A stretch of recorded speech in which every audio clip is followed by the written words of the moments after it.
Mesdames et messieurs, bonsoir et bienvenue dans ce journal. Voici les titres.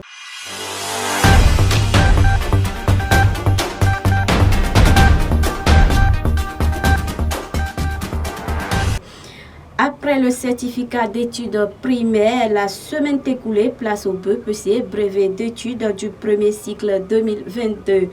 119 746 candidats inscrits vont à l'assaut de cet examen au plan national. Précision dans ce journal. L'Église protestante méthodiste du Bénin aura 180 années d'existence au Bénin l'année prochaine. Plus de détails dans ce journal.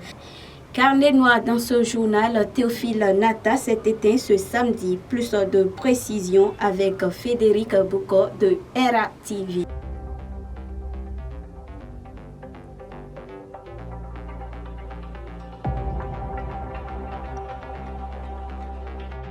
De nouveau, bonsoir, comme annoncé dans les titres.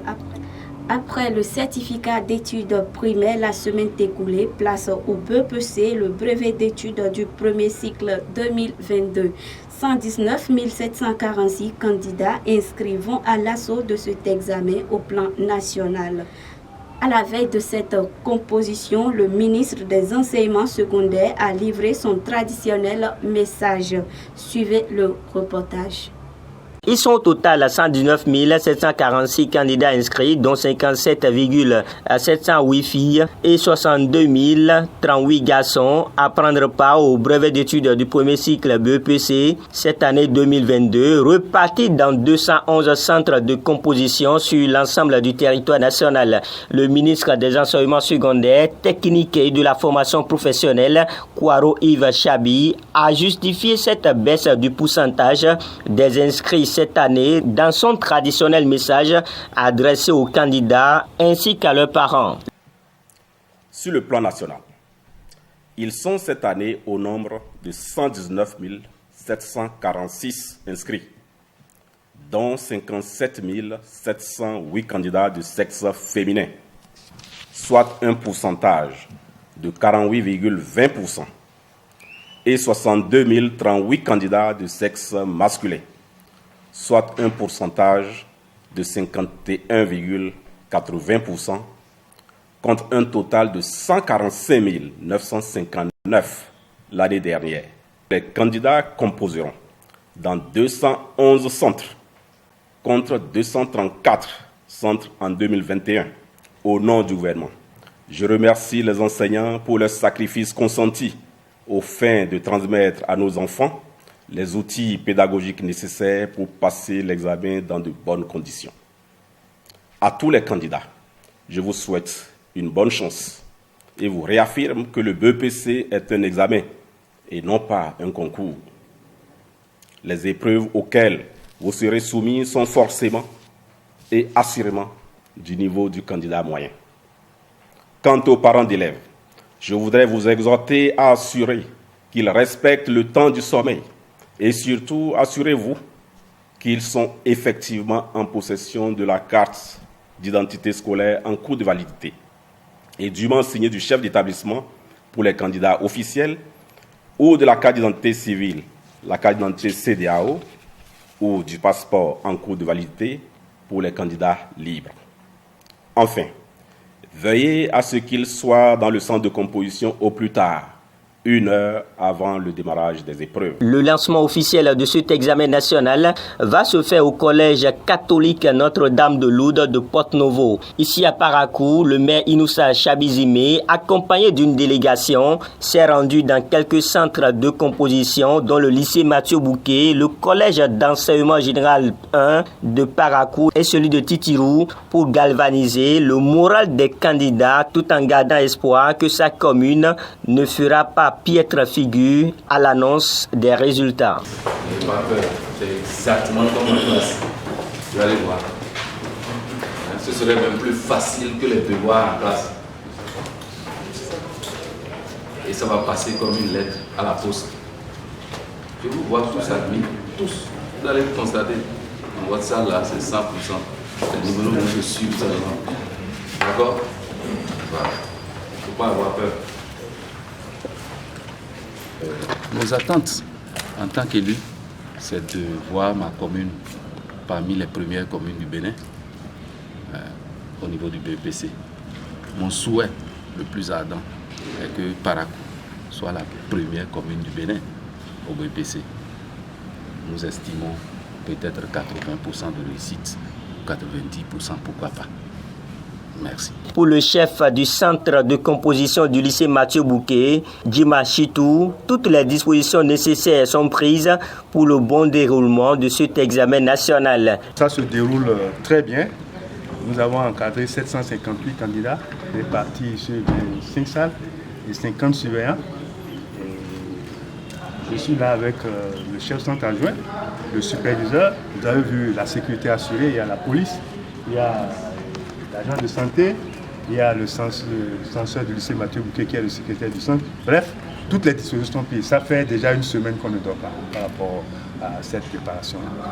Mais il ne tarit pas de conseils à l'endroit aussi des parents, des candidats. Bon, les conseils aux parents, c'est de réveiller les enfants très tôt pour qu'ils ne soient pas en retard, parce que les retards ne sont pas admis. De les empêcher de venir ici avec les portables. Parce que si ça sonnait, nous, on exclut définitivement le candidat. Donc c'est ce que nous pouvons donner comme conseil aux parents. Cet examen national fait suite à celui du CEP, le certificat d'études primaires organisé la semaine écoulée.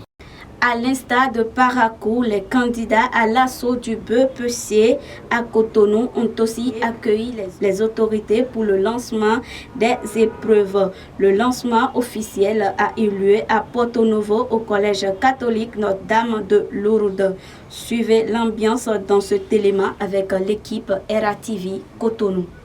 Au total, dans le littoral, nous avons 13 358 candidats répartis dans 16 centres. 15 centres pour l'enseignement secondaire général et un centre pour les aveugles à Segbea. J'ai eu l'occasion de le dire lors des épreuves du CPE. C'est un devoir accompli et c'est ce qui est normal.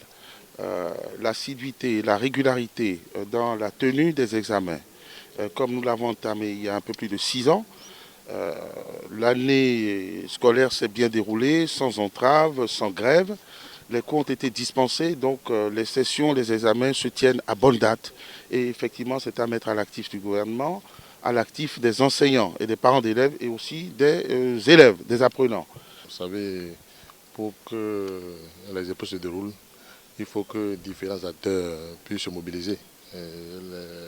Les enseignants, les parents d'élèves, le conseil municipal, les autorités gouvernementales. Donc, vous voyez, quand aujourd'hui on est là, pour être dans la réalité des faits, on est heureux.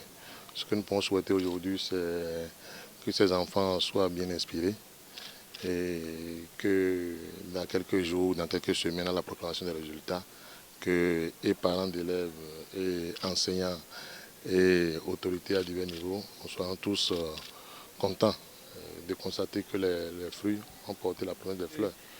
Jusqu'à présent, nous n'avons pas eu de cas de maladie parce qu'en fait, nous avons fait quand même un travail de fond avec les parents d'élèves, avec l'inspection pédagogique déléguée pour sensibiliser les parents à l'approche des examens pour qu'il y ait la sérénité et le calme. Par rapport au conseil, nous en avons donné suffisamment. Nous avons fait un travail de fond, ce qui fait que jusqu'à l'heure où nous parlons, on n'a pas eu de candidat malade, de candidat particulier. Et nous remercions quand même le Seigneur par rapport à ça. Alors ce que nous souhaitons évidemment, c'est un fort taux de réussite parce que l'année dernière, nous n'avons pas pu occuper le premier rang comme nous l'avons pu pour le CEP et pour le bac. Et donc le défi cette année, c'est que le département du littoral retrouve ses attributs pour la réussite au BEPC. C'est ce que nous attendons et nous l'avons vu dans le visage des apprenants qui sont détendus, qui sont sûrs d'eux-mêmes, ce qui est le signe de ceux qui ont été bien formés. Et donc nous attendons ces résultats pour nous prononcer. Je crois que nous avons environ 13 538 candidats. Et le constat, c'est que vous avez environ 7 000 filles et 6 000 et quelques garçons. Ça veut dire aussi que les efforts qui se font pour que les filles aillent à l'école aujourd'hui, au niveau du gouvernement du président Patrice Talon se matérialisent. Nous sommes là maintenant dans la réalité des choses. Je crois que c'est aussi à encourager. En tout cas, on repart très heureux de ce que les choses se soient très bien organisé et nous souhaitons que dans quelques semaines, tous les candidats puissent sauter de joie. L'église protestante méthodiste du Bénin aura 180 années d'existence au Bénin l'année prochaine. Pour marquer cette célébration, des cultes d'action de grâce sont organisés dans les églises. Ce dimanche, c'était le tour de l'EPBM Paracouga dans le département du Borgo. Reportage. Culte d'action de grâce ce dimanche à l'église protestante méthodiste du Bénin EPMB, temple Ebenezer de Paracouga. Les fidèles protestants méthodistes sont venus assister à la célébration. Une célébration qui a eu pour thème, je cite, « De qui ou de quoi es-tu esclave ?» Fin de citation. Le thème que l'église a proposé pour ce jour s'intitule « De qui ou de quoi es-tu esclave ?» Et dans son prêche, le pasteur de l'église est parti de l'origine de l'esclavage sous toutes ses formes, en passant par celle de la libération du peuple d'Israël, pour parvenir à expliquer à ses fidèles le contenu de la parole de Dieu à ce sujet. Pour comprendre ce questionnement, cette interrogation, il nous revient simplement de comprendre le sens du mot esclave. C'est quoi esclave? Quand est-ce qu'on dit de quelqu'un qu'il est esclave? Au fait, le Bénin, à travers son histoire, a traversé des moments, des périodes où même entre les ethnies, il y avait eu de confrontations. Et d'aucuns viennent chercher des bravalites ailleurs pour aller les vendre ou bien pour aller les exploiter. Et c'est dit que de ce trafic, nos parents se sont retrouvés en Amérique, traversant Haïti pour aller travailler dans les mines. Et là, la notion de l'esclave qui débouche sur l'esclavage est en nous. Et chacun de nous est en mesure de pouvoir expliquer ce qu'on appelle esclave. Je veux juste vous dire que l'esclave, c'est celui ou celle qui, par sa naissance ou par sa capture, n'est pas de condition libre, ou que la violence a mis sous sous la puissance absolue d'un maître. C'est quelqu'un qui est opprimé, quelqu'un qui est exploité, quelqu'un qui n'est pas libre. Et à travers l'histoire biblique, nous avons la notion du peuple d'Israël qui s'est retrouvé en Égypte et qui était sous la servitude pharaonique et qui par la suite, Dieu a voulu qu'il sorte de cette servitude. Toujours à travers la Bible, dans le Nouveau Testament, nous voyons le peuple juif qui était sous l'oppression romaine.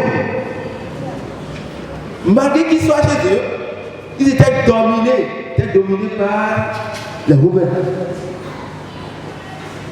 Et c'est pourquoi d'ailleurs ils attendaient un libérateur. Ils attendaient un guerrier qui devait venir mater leurs oppresseurs pour qu'ils soient libres. Alors, donc si nous comprenons un peu le sens de l'esclave et de l'esclavage, on peut répondre à présent à la question de qui ou de quoi es-tu esclave? Qu'est-ce que l'Église voulait dire, sinon veut dire, en nous posant cette question? De qui ou de quoi es-tu esclave? On est esclave de quelqu'un quand on se met sous sa direction. Quand on reçoit l'ordre de lui, quand tout ce que nous faisons, c'est lui qui nous dit le dicte, on devient esclave de quelque chose. Quand sans cette chose, nous ne pouvons pas vivre. L'homme de Dieu cite un exemple, la cupidité qui n'est rien d'autre que l'amour excessif de l'argent qu'il faut éviter à tout prix. Et l'argent peut devenir notre idole et on devient son esclave. Et c'est là la Bible condamne ce qu'on appelle la cupidité, c'est-à-dire l'amour excessif de l'argent. Quand vous aimez trop l'argent prend le dessus, devient votre maître. Et vous devenez esclave. Pour alors s'en sortir des choses malsaines de ce monde, il vaut mieux être l'esclave du Saint-Esprit, le Consolateur. Si nous sommes esclaves de l'Esprit de Dieu, nous allons nous enorgueillir, comme le dit Paul. Même dans la tristesse, dans les moments difficiles, nous allons nous enorgueillir. Nous serons heureux. Pendant que tout le monde souffre, tout le monde verra que tu es différent. Même si vous traversez des moments difficiles, on verra en vous que vous êtes heureux. C'est cela. Donc choisissons, frères et sœurs, d'être esclaves de l'Esprit Saint, d'être esclaves de Christ, d'être esclaves de Dieu, et on aura la liberté du cœur. Il faut rappeler que l'église protestante méthodiste du Bénin aura l'année prochaine 180 années d'existence au Bénin. Et pour marquer cette fête, les fidèles et membres de l'église rendent grâce à Dieu en lui retournant toute la gloire.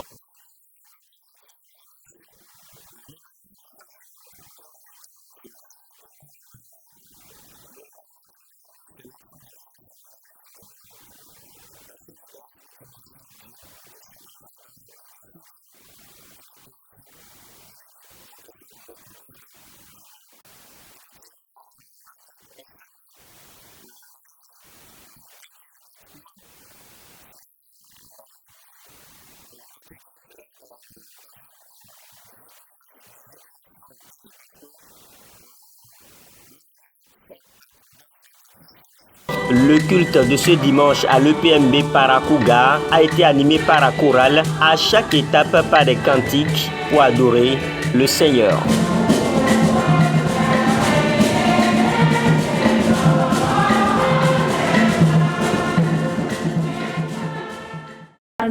Dans ce journal, Théophile Nata n'est plus de ce monde.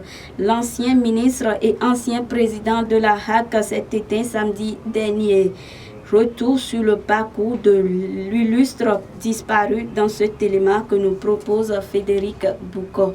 L'ancien ministre président de la Haute Autorité de l'Audiovisuel et de la Communication HAC, Théophile Nata, est décédé ce samedi 11 juin 2022. Éminent citoyen et homme politique, il a occupé de nombreuses et hautes fonctions dans la République sous le régime de l'ancien président de la République Nicéphore Dieudonné Soglo et de son prédécesseur, feu général Mathieu Kérékou, et de l'ancien président Boni Yayi. Commandeur, grand officier de l'Ordre national et grand croix de l'Ordre national du Bénin pour ses services rendus à la nation, il fut ministre, ambassadeur, député, membre du mécanisme africain d'évaluation par les pairs. Marié et père de 5 enfants, Théophile Nata est né vers 1947 dans la commune de Natitengu, commune dans laquelle il fait ses études primaires. Diplômé du petit séminaire Sainte-Jeanne d'Arc de Ouidah, il poursuit ses études supérieures de littérature, d'abord au Centre d'enseignement supérieur de Lomé au Togo, ensuite à l'Université d'Abidjan en Côte d'Ivoire, puis à la Sorbonne en France, d'où il revient en 1976,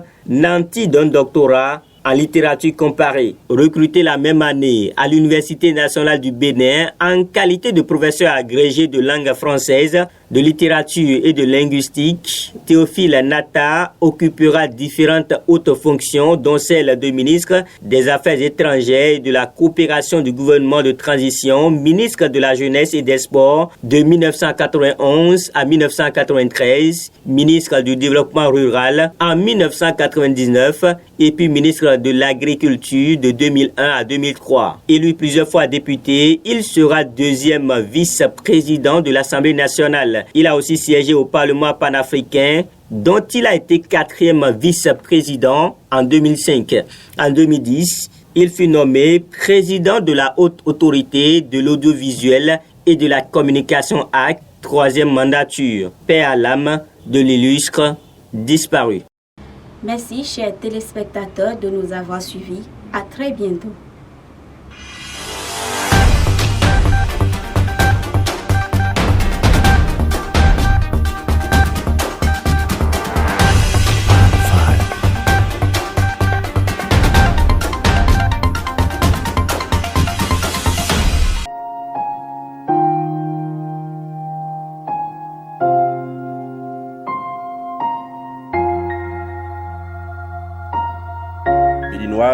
Béninois, chers compatriotes, le lundi 13 juin, sur toute l'étendue du territoire national, nos enfants des classes de 3e et autres composeront à l'examen du BEPC, brevet d'études du premier cycle, session de juin 2022. Sur le plan national, ils sont cette année au nombre de 119 746 inscrits, dont 57 708 candidats de sexe féminin, soit un pourcentage de 48,20%, et 62 038 candidats de sexe masculin, soit un pourcentage de 51,80%, contre un total de 145 959 l'année dernière, d'où une baisse de 26 213 candidats, qui traduit un taux de régression de 17,96%. Il résulte, pour le compte du BEPC session de cette année 2022, que les candidats composeront dans 211 centres contre 234 centres en 2021, soit une réduction de 23 centres de composition. Je tiens à rassurer que cette baisse du pourcentage des inscrits n'a absolument aucun lien de causalité avec une quelconque déperdition scolaire. Cette baisse se justifie par un faisceau de facteurs dont il convient de souligner le plus significatif. En effet, il s'agit de faire observer que la maîtrise du rythme scolaire depuis l'éradication des mouvements de débrayage et de grève a permis de ramener la stabilité dans le système. Stabilité dont les fruits commencent à mûrir, avec comme illustration tangible le taux de réussite relativement important, pour ne pas dire inédit, de 60,50% de l'année dernière. Le gouvernement s'honore particulièrement de ce taux de réussite, tant si bien que nous avons pris toutes les dispositions pour maintenir le cap. La sortie de formation de 50 inspecteurs de l'enseignement secondaire et technique immédiatement affectés dans nos 12 départements est un ultime indice de la quête inlassable de la performance par le gouvernement du président Patrice Talon. Ainsi, avec la cinquantaine d'inspecteurs déployés dans mon sous-secteur, une nouvelle dynamique a été insufflée dans le réseau d'encadrement et d'animation pédagogique de nos lycées et collèges, ce qui induit un dispositif de renforcement des capacités des candidats. Les remédiations nécessaires ont été opérées par la direction de l'inspection pédagogique, de l'innovation et de la qualité d'IPIC, et les pools d'inspection délégués ont été mis à contribution pour porter les savoirs des candidats au plus haut niveau. Tous les signaux sont donc au beau fixe. Je me réjouis particulièrement de la tenue de cet examen du BEPC, session de juin 2022, car il représente aux yeux du gouvernement tout entier et aux yeux de son chef le président Patrice Talon, le symbole de notre capacité collective à faire preuve d'abnégation et de discipline quand il s'agit de l'avenir de nos enfants. À l'occasion, j'exprime mes encouragements à nos partenaires sociaux pour le sens élevé de sauvegarde des intérêts supérieurs de la nation à cet égard. Au nom du gouvernement, je remercie les enseignants pour leur sacrifice consenti aux fins de transmettre à nos enfants les outils pédagogiques nécessaires pour passer l'examen dans de bonnes conditions. À tous les candidats, je vous souhaite une bonne chance et vous réaffirme que le BEPC est un examen et non pas un concours. Les épreuves auxquelles vous serez soumis sont forcément et assurément du niveau du candidat moyen. Quant aux parents d'élèves, je voudrais vous exhorter à assurer qu'ils respectent le temps du sommeil et surtout assurez-vous qu'ils sont effectivement en possession de la carte d'identité scolaire en cours de validité et dûment signée du chef d'établissement pour les candidats officiels ou de la carte d'identité civile, la carte d'identité CEDEAO ou du passeport en cours de validité pour les candidats libres. Enfin, veuillez à ce qu'ils soient dans le centre de composition au plus tard, 1 heure avant le démarrage des épreuves. Aux chefs de centre, surveillants de salle et autres personnes impliquées dans l'organisation des examens, j'en appelle à votre conscience professionnelle afin qu'il n'y ait aucune tentative de fraude ou de tricherie organisée lors du déroulement de l'examen. En tout état de cause, toutes les dispositions sont prises par mon cabinet pour mettre hors d'état de nuire tous ceux qui tenteraient de s'adonner à cette basse besogne. À vous tous, je souhaite courage et plein succès pour nos candidats. Vive l'école béninoise, vive le Bénin, je vous remercie.